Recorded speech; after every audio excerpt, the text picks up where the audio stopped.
So I'd like to welcome you all to the fourth event of our Institute's Colloquium series on the topic of trusting science. My name is Stephanie Hurd. I'm based in the Institute's communications team. And I'm very happy to welcome all of you to this of several colloquia over the academic year on the topic of trusting science. We're hoping to facilitate interdisciplinary dialogue around the social, political, and internal trust and distrust in science topic, and we'll focus on long durée perspectives and on a local and global scale. And from this, we hope to provide some inspiration for further discussion and research. I have a small amount of admin before I introduce our moderator. So we will be recording the panelist talks for publishing online, but we won't record the Q&A. So if you have any questions at the end in the Q&A, you won't be recorded. And I'd also like to thank all of those at the MPIWG who've been involved in organizing this series. That's including my team, the communications team, our research group members who've been organizing the series, the library, and our administration as well. So now I'd like to welcome Cheryl Schmitz, a research scholar in our Lisa Meitner research group, China in the Global System of Science, who organized and will introduce and moderate today's session. Cheryl. Yeah, thanks so much, Steph. And thanks again to everyone who has worked so hard to make this event a reality. Today's discussion focuses on a topic that has direct relevance for whether trust can be established in scientific communication and collaboration, as well as for whether we can trust science itself. If exclusionary racist structures, practices, or modes of thinking condition how certain types of knowledge come to be trusted as authoritative science, while others are dismissed or ignored, then serious consideration of the impact of systemic racism and work to dismantle it would also entail reflection on the very definition of science.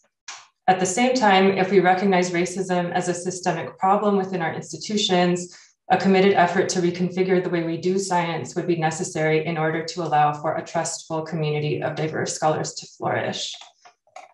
The format of today's colloquium will depart slightly from what we've seen in the series so far. I will be posing a number of questions to our two speakers who will enter into dialogue with each other for the first half of our allotted time. And in the second half, we'd like to bring the audience into the conversation. So please feel free to prepare questions and comments, which you'll have a chance to pose during the general Q&A.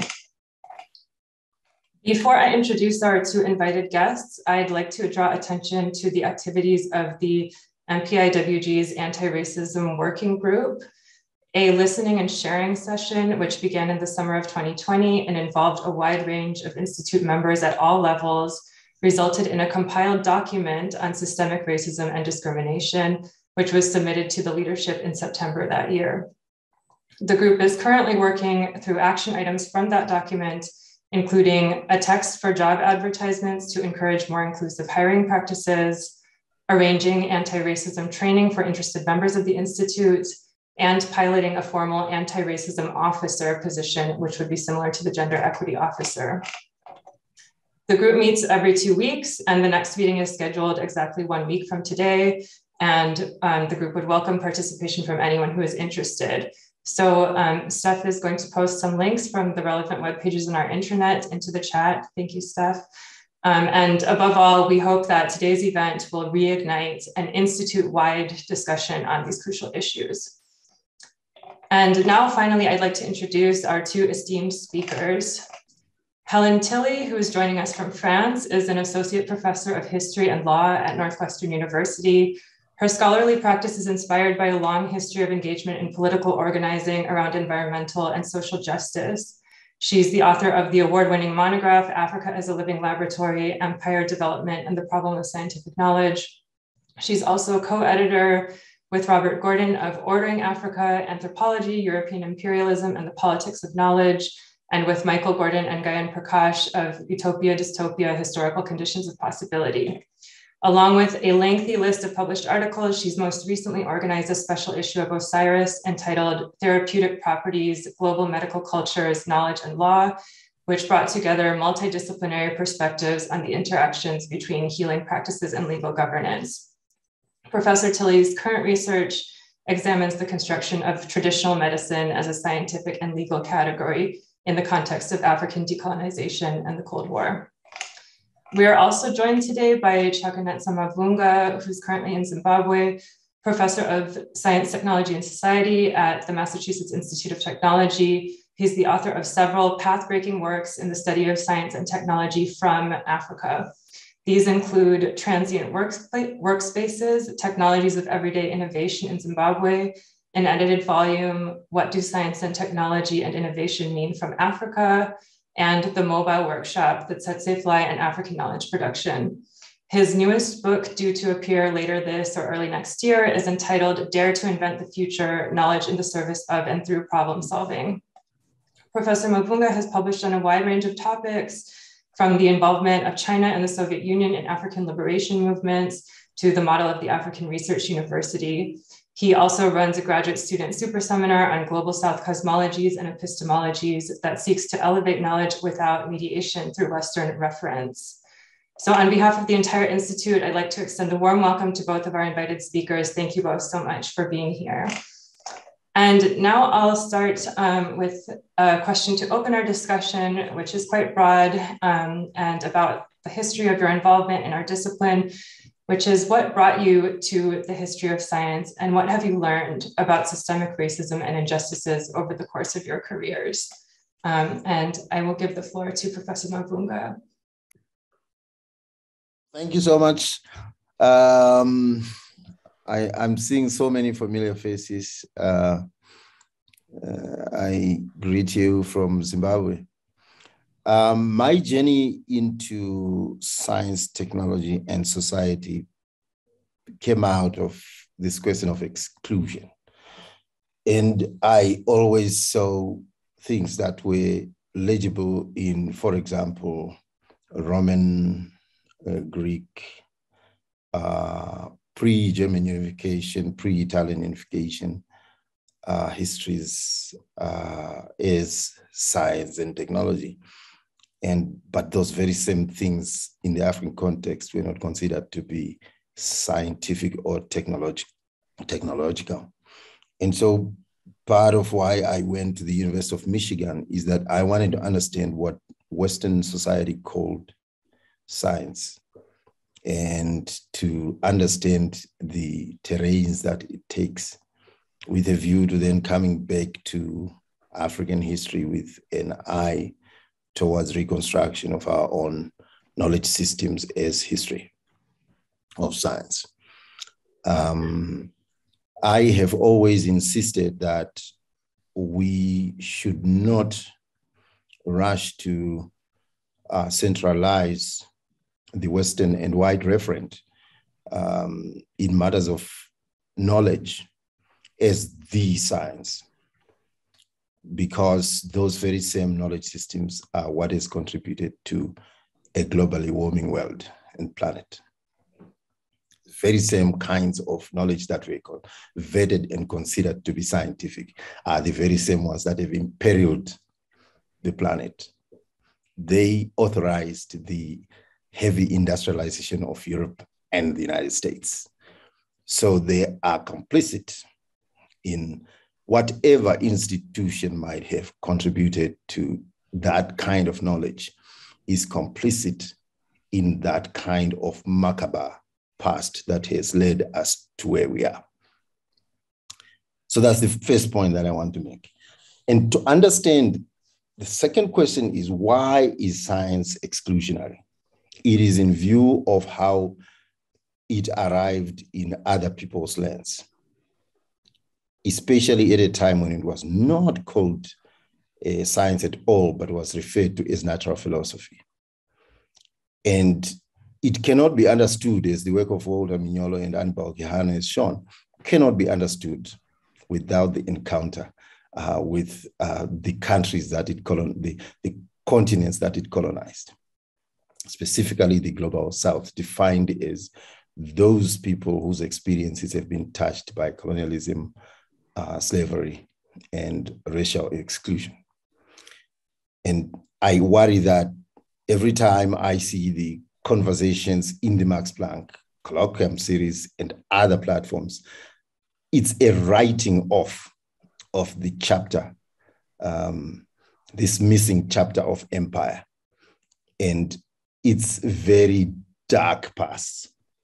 And in Germany, this, I only need to refer to the role of science, especially medical anthropology, in the importation of skulls in order to, as samples for the production of science, phrenology, eugenics, and so on and so forth, in the early 20th century. And so this is the second question. We have to take account of the dark past of science and not simply sing homilies to it. A third point I want to say is, how are the institutions of science exclusionary? And here I have a very wide berth. I had the pleasure of being in 3 centers of excellence in Germany. I started out at the Rachel Carson Center. It's telling that it's named after this white woman, which says a lot about the kinds of direction an institute typically takes. I was at the ICACAM at the Bauhaus and was able to watch what constitutes design and architecture. And then I was at the Max-Planck-Institut for the history of science. And I was able to see the emblems that constitute the scientific, and writ large at every corner where Albert Einstein's statue it sits there, just reminding you of what you're doing here and the business of the institute. At best, Black people, for example, in Africa, comes in as a subject matter.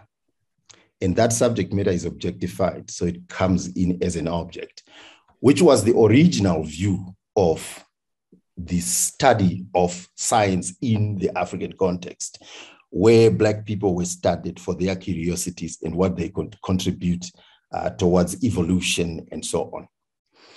And so from that space, one must read more serious ethical questions into Western and white science heroes like Charles Darwin, for example.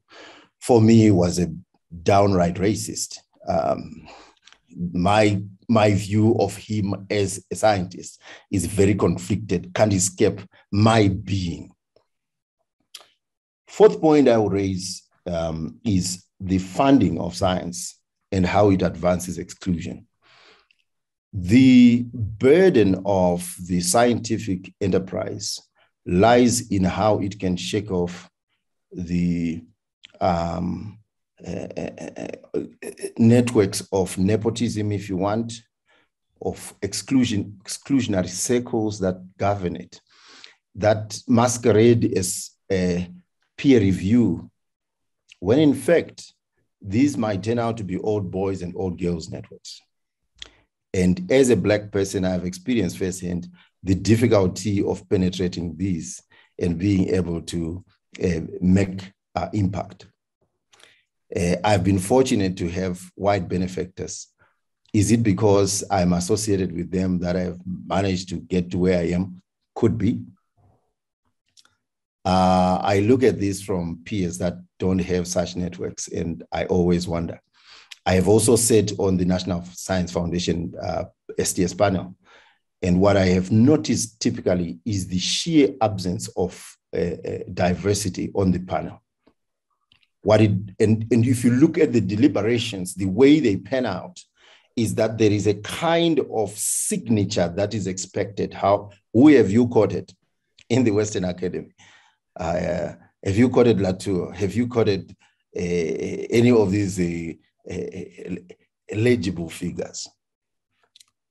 In the same vein, nobody asks those questions about, say, if somebody who is writing from Europe, nobody is asked, have you quoted this person from, Mamdani? Have you quoted, Ngugi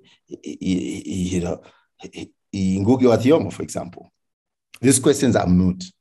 And these are institutions that promote these kinds of exclusions. So sometimes it's nice to get these big grants, but I think we need to now start asking serious questions. How do they come about? Just merit? Maybe, maybe not. Last point I will raise is, and there was an interview I did some time ago for a position with a school. And one of the interviewers was very candid to say that, well, this university mirrors America. It reflects America. What she was trying to say was that, don't expect us to have too many black folks here, to have too much diversity here, because America itself is not very diverse in terms of its institutional politics. And what this connects back to what role might diversity play in the Max-Planck Society, for example, and how the Max-Planck should not approach the question of diversity. If an institution is global in its reach, is producing science that emancipates, is going beyond global to planetary questions, it should not look at its composition simply by looking at the population of Germany and its demographics. I will end my initial remarks by saying, when you see the staffing of the Max-Planck-Institut, questions should now be asked: where is diversity? Is diversity at the point of decision-making, really consequential appointments within the society and within the institutes? Or diversity only manifests when people are given fellowships, visiting or not? Their presence is transient. Is that a form of exclusion in itself and gatekeeping? And how does that help or not help the opening up of the Max-Planck-Institut to what I call diversity as method, where the more the merrier, opens up all these perspectives so that you see one issue with different eyes. So I'll stop there. Thanks very much. And I'll give the floor to Helen now. Great, thanks so much. And I wanted to start by just thanking Cheryl and Chakanetsa for doing this as a dialogue, because I actually think we need more conversation and open-ended debate in our academic cultures, and we need to actually cultivate an ethos of striving for change that is constantly based on learning new things, reading new things, getting out of one's comfort zone. So I did want to recommend a book that I read when I was now quite young. I was a late teen. It's called We Make the Road by Walking. It's by Paulo Freire and Miles Horton. Paulo Freire is the author of Pedagogy of the Oppressed, and Miles Horton was the longtime director of the Highlander Center in Tennessee, which is a social justice organization that helped work with organizers in social movements, mostly in the United States, but sometimes from elsewhere in the world.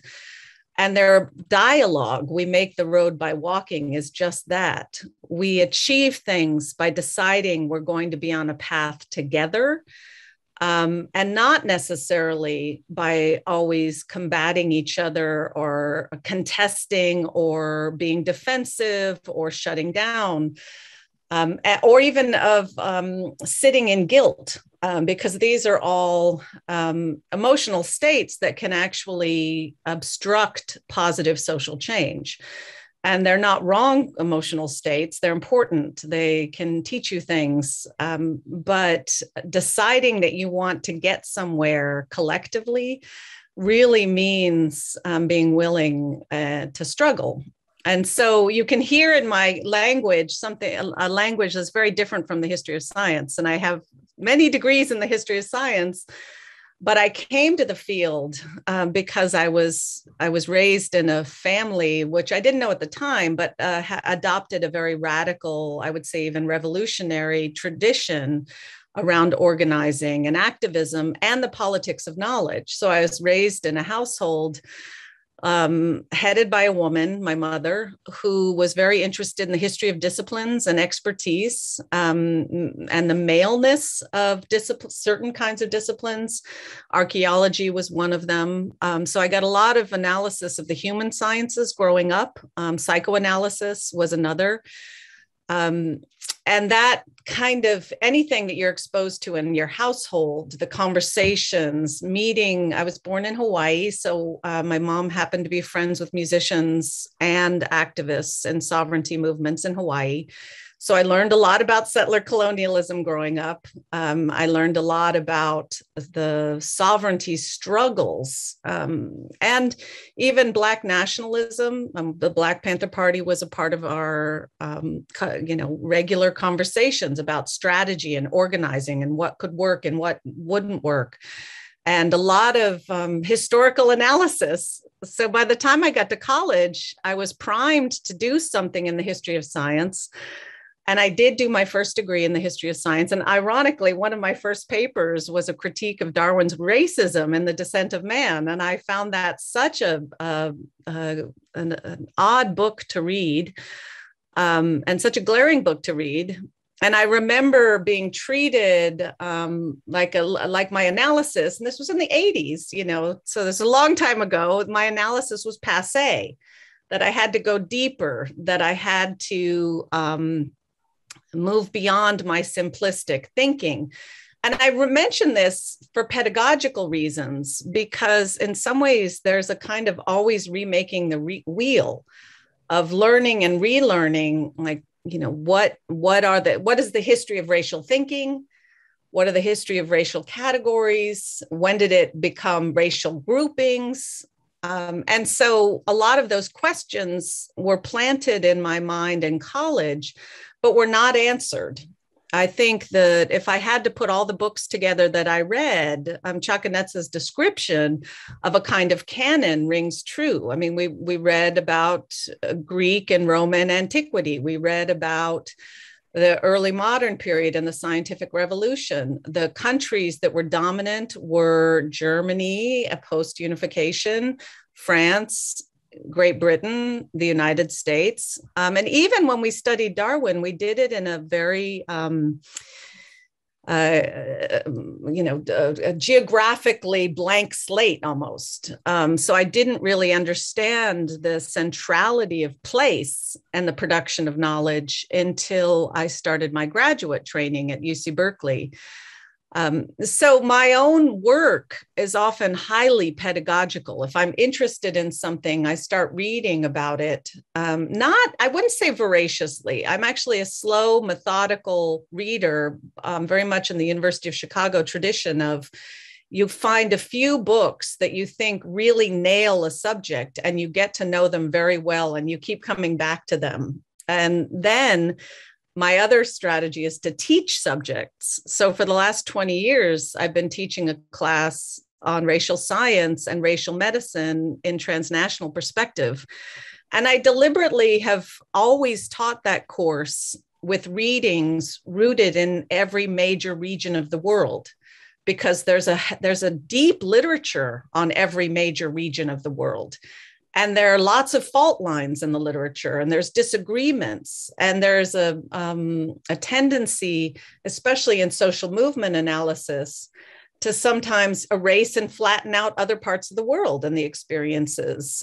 So I know, coming out of North American activist traditions, it wasn't until I sought out Central American, Caribbean, and South American scholarship that I really began to understand some of the different trajectories of racial thinking, of racial lawmaking, so the nature of racial states, the parsing of eugenics. So, if you really take the world seriously, which I think history of science increasingly does, it means reading regularly on those different parts of the world, and being willing to expand geographical horizons, even if it's not where you primarily work.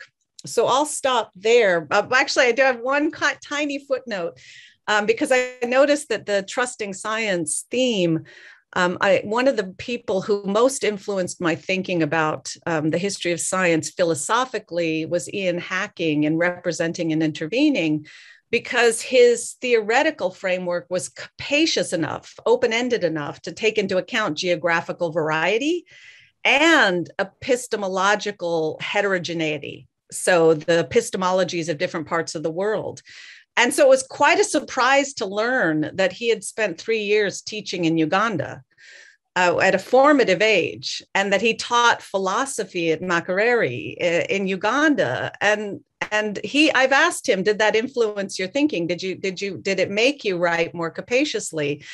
And he said casually, no, but I disagree. I think actually place-based experiences, including with multilingual or bilingual experiences, can be radically transformative in people's epistemological framework if they let it. And so I was thinking about Ian Hacking's insistence that science never be described as a singular undertaking. It's always a plurality. And that is very liberating as a concept, that you cannot speak of science in the singular because it is inaccurate historically, even for Western Europe and the United States.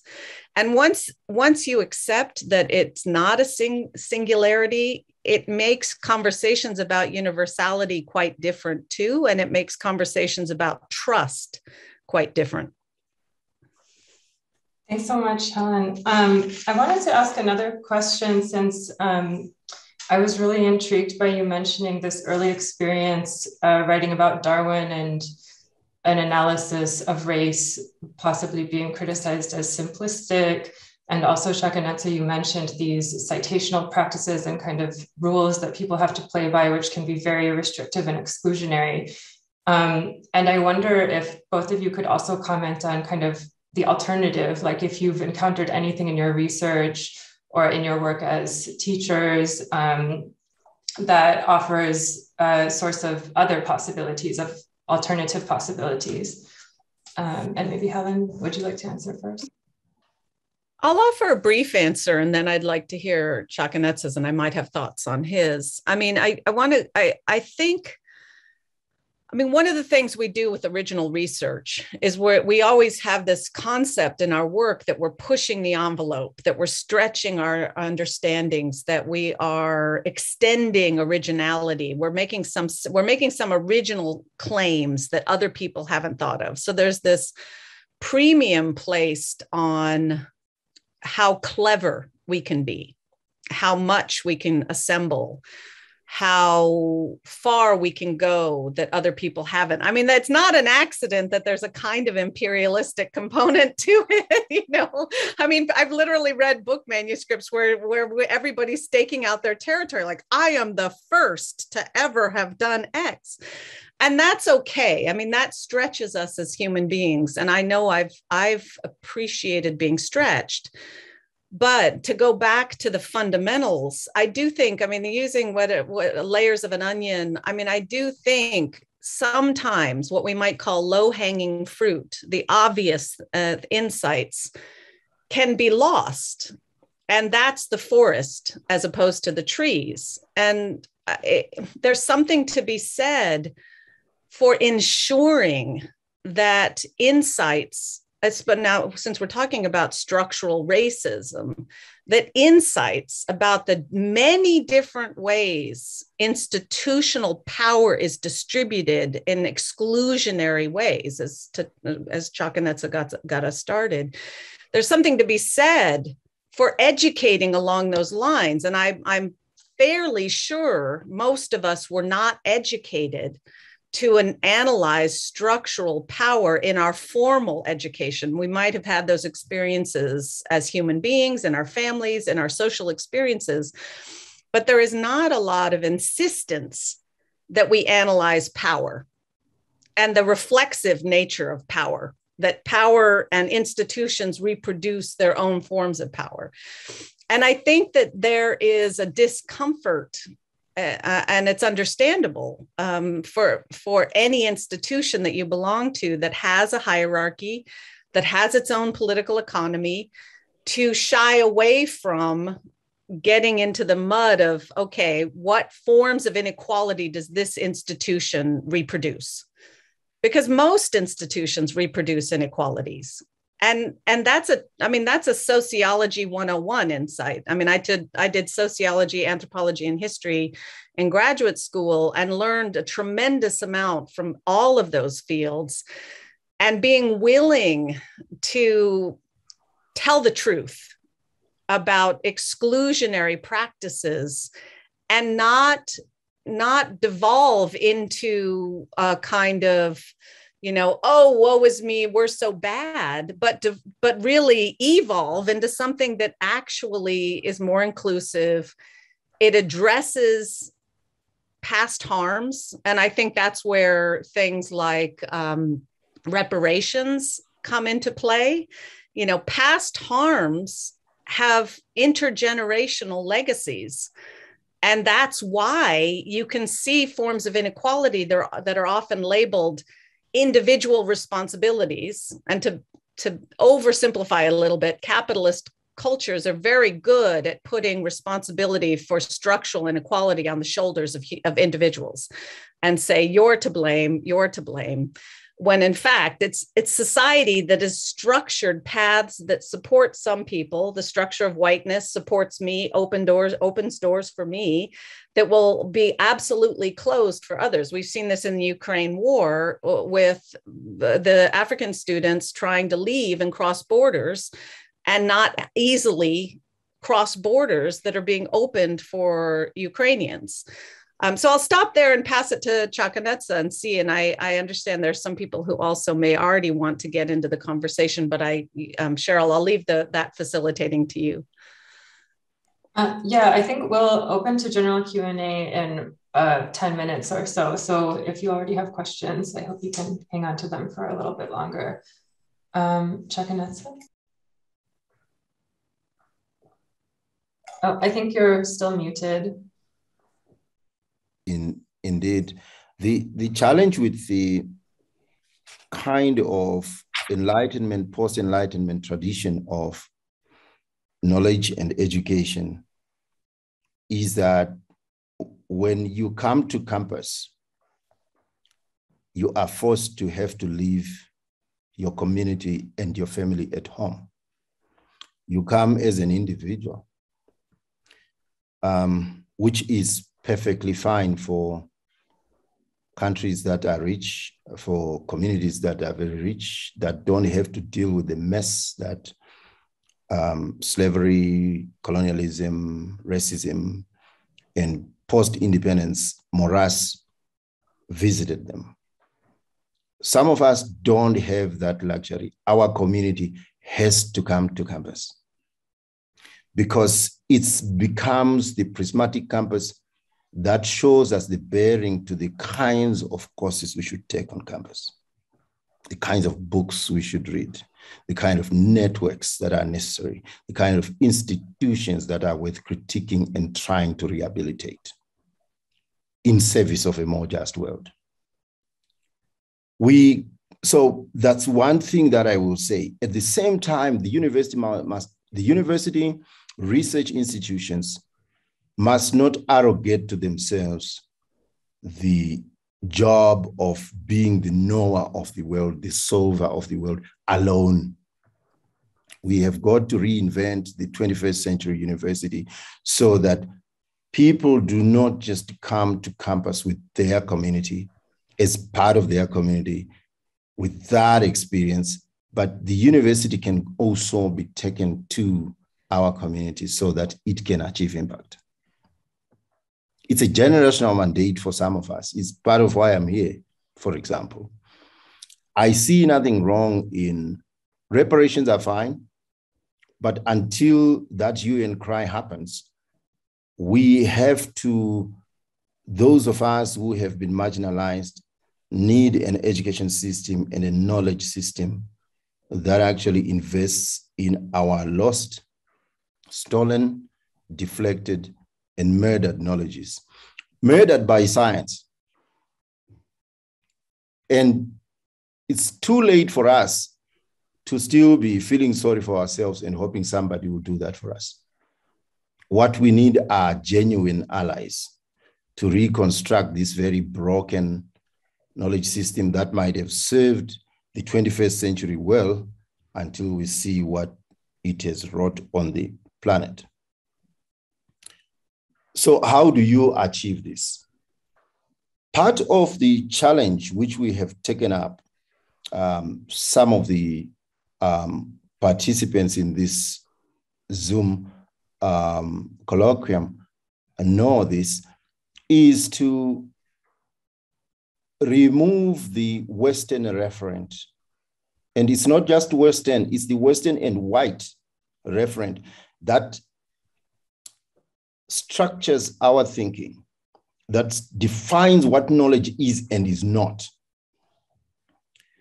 and create a kind of commonwealth of knowing in which there is no first among equals, but they are global cultures in conversation, in search of solutions that are drawn together, that work for the generality of everybody. Which leads me to my last point. Epistemological reform is not enough. It's not enough. Reform of institutions is not enough.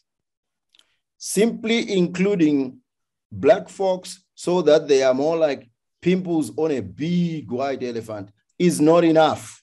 That's quantitative. Never equates to qualitative diversity. Qualitative diversity asks that we come as we are, with our knowledges not fully recognized because we are not begging. That train has left the station a long time ago.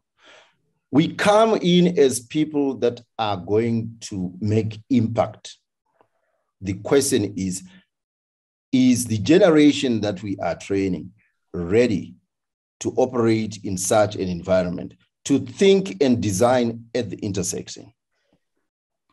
That's the major call that we have. It will make or break whether or not climate change continues to escalate, whether climate change or works or flops, because climate change and sustainability thinking, climate science is never going to be effective. Science is known, never going to be effective unless and until it takes account of the questions of historical injustice and economic underdevelopment that Walter Rodney eloquently talks about in How Europe Underdeveloped Africa.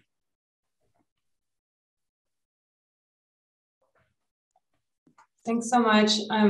We have 5 minutes until the scheduled transition to general Q&A, but I just want to pose one last question. And I want to bring up the issue of the global versus the local, which Chakanetsa, you gestured towards in your first set of comments. Because in many of the conversations around systemic racism that I've been part of, which are admittedly quite limited here, there's often a question of the contextual specificity of systemic racism. And just noting that I, as the organizer of this event, am a North American person, and both of you are based at US institutions. Sometimes there's a question that comes up about whether the language around anti-racism or the politics around anti-racism are something that is generated specifically in a US context, and whether they're applicable to other parts of the world, such as Germany. So I just want to know how the two of you would think about this question, and I hope that this kind of discussion around this question could also be useful for our very practical work that we want to do at the Institute. So earlier on, I introduced the concept of diversity as method, precisely because I want to get away from the deeply problematic manner in which diversity in the United States post-Black Lives Matter, whether advanced by Black folks in the United States or by institutions that are trying to blackwash, doesn't matter.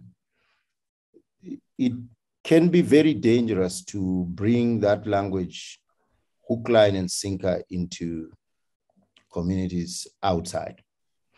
Also, I wanted to be sure that we don't lose sight of the issues and that the issues that are involved is a space where is a meeting point, an intersection, not just for those that are affected, but for potential solidarity among people that feel outraged that certain injustices take place. And to go beyond that, to think about and to act. We can't just be talking. Some of us are not, we don't live in that space all our time. I don't spend my time on keyboard. I make stuff. I work with my community. I make sure that I bring the academic knowledge that I find through the hunt globally. That's mine. It's neither Western nor white. It's mine. I found it. It doesn't matter who wrote it. I found it. It's mine. I take it home. I cross-fertilize it with what I grew up with, and we make new things. I think that academia must now think of whether it's academic or intellectual, because intellectual is a whole different ballgame. It just doesn't involve writing only. How else can we write? And do we define the audience question no longer as who are you writing for, but who are you writing to? Because when you do that, some of us, the work we do, we take our role as change agents, as catalysts, as peer influencers very seriously. So that's what I think about this question of diversity thinking. Thank you. And Helen? Yeah, I'll just say a few more because I know we're sort of wrapping up and transitioning to questions. One thing I wanted to say is that it's really important as scholars and students, and I feel like I wear both hats all the time, to understand what is happening in the world and how the world is structured and how the world came to be this way. And that is obviously, these are loaded questions, but they shape my historical research because I think there can be things that you study that change your mind or help you see new things or recognize and describe contradictions or tensions or fault lines. And that's what I mean about studying something like an onion, peeling back the layers and really seeing, I've written a piece on the history of racial thinking around the 1911 Universal Races Congress. And one of the questions I'm posing is, how do certain forms of essentialist racial thinking come back repeatedly, even as older ideas are discredited and pushed outside of the academy? They go from being essential science to pseudoscience in the span of a couple generations. And yet, through genomics or neuroscience, they come back in, dressed in new clothing, pursuing similar kinds of questions. And how does that happen? So I think it's important to never be naive about the power relations that shape the world we live in. That was a lesson I was taught at a very young age, because people who really challenge power structures and social movements are often assassinated. They are often killed. And I was taught to be very judicious around social justice organizing with that in mind. I never played an exalted role, so I don't want to pretend that I've ever had a frontline role in anything, but I was taught the lessons that, even in the early 1990s around the Earth Summit meeting in Brazil, I mean, real environmental activists were being murdered. Rigoberta Menchú was somebody whose life I studied. Those dynamics continue to this day.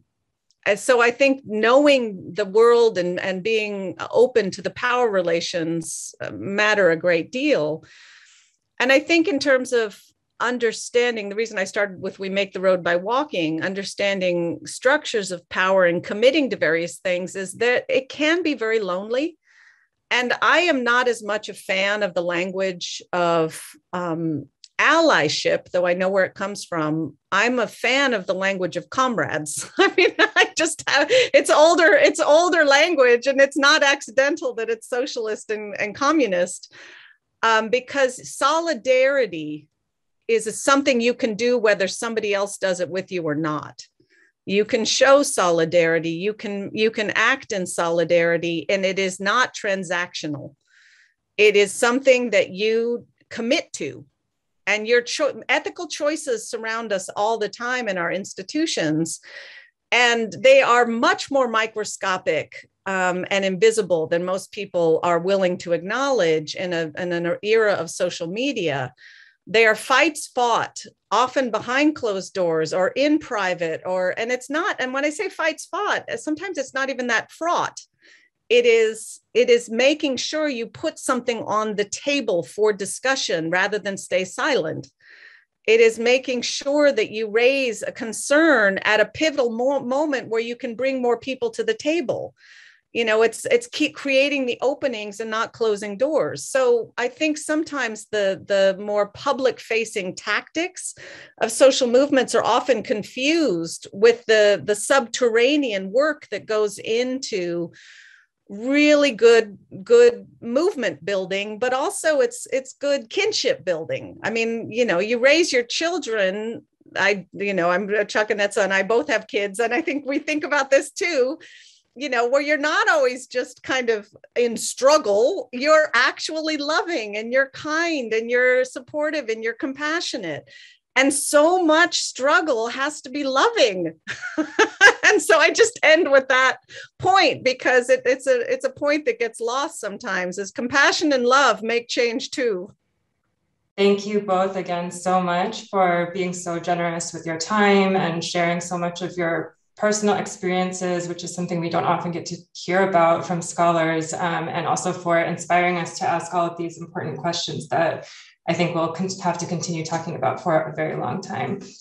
And now I will hand it over to Lara Keuck, who will introduce the next event in our series, and I will share an image of that for you. I can find it. Yes, thank you so much. Thank you so much to the speakers too. And actually, this is kind of like the last reply was very much to the point of what we will talk about in the next Institute's colloquium. So thank you for making also that connection. We will have Maya Goldenberg with us, who's a philosopher of medicine and has written a book on vaccine hesitancy, very much criticizing the science education approach in especially US medicine. And thanks to the library, we actually have open access to her book. I'll post that in the chat. And with her, we will talk about trust in medicine, and also maybe take a more historical look at the topic that she treats more philosophically. And we will have a comment by Alfred Freeborn on that. So yeah, we very much hope to see many of you again on April 26th. And yeah, as I said, thank you so much to the organizers and speakers of this session. I think that was really great and very important. Thanks a lot, everyone. See you next time.